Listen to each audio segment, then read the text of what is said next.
बख्तियार खिलजी ने नालंदा विश्वविद्यालय को क्यों जलाया? इसका इतिहास बहुत ही दिलचस्प और त्रासदीपूर्ण है। नालंदा विश्वविद्यालय, जो प्राचीन भारत का एक प्रमुख शिक्षण संस्थान था, बख्तियार खिलजी के आक्रमण से पहले पूरी दुनिया में प्रसिद्ध था। यह विश्वविद्यालय बौद्ध धर्म, संस्कृत, गणित, विज्ञान, चिकित्सा और दर्शन के क्षेत्रों में शिक्षा प्रदान करता था।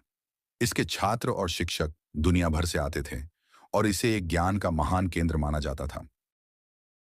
लेकिन बख्तियार खिलजी, जो दिल्ली सल्तनत का एक आक्रमणकारी था, 12वीं शताब्दी के अंत में बंगाल और बिहार के क्षेत्रों में आक्रमण कर रहा था।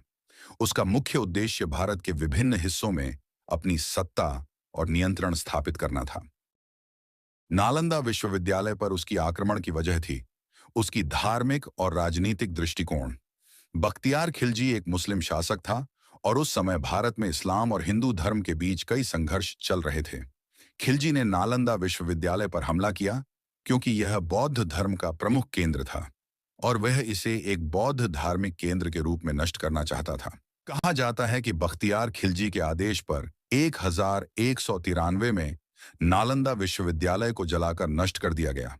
इसके साथ ही वहां के लाखों पांडुलिपियां, पुस्तकालय और ज्ञान की अन्य सामग्री भी जलकर नष्ट हो गई। कई दिनों तक आग जलती रही और इसके कारण विश्वविद्यालय का बहुत बड़ा हिस्सा पूरी तरह से नष्ट हो गया।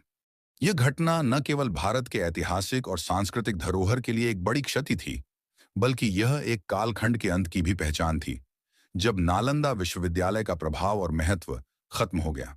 बख्तियार खिलजी का यह आक्रमण नालंदा के महान इतिहास और इसके ज्ञान के प्रकाश को एक अंधेरे में बदलने का कारण बना।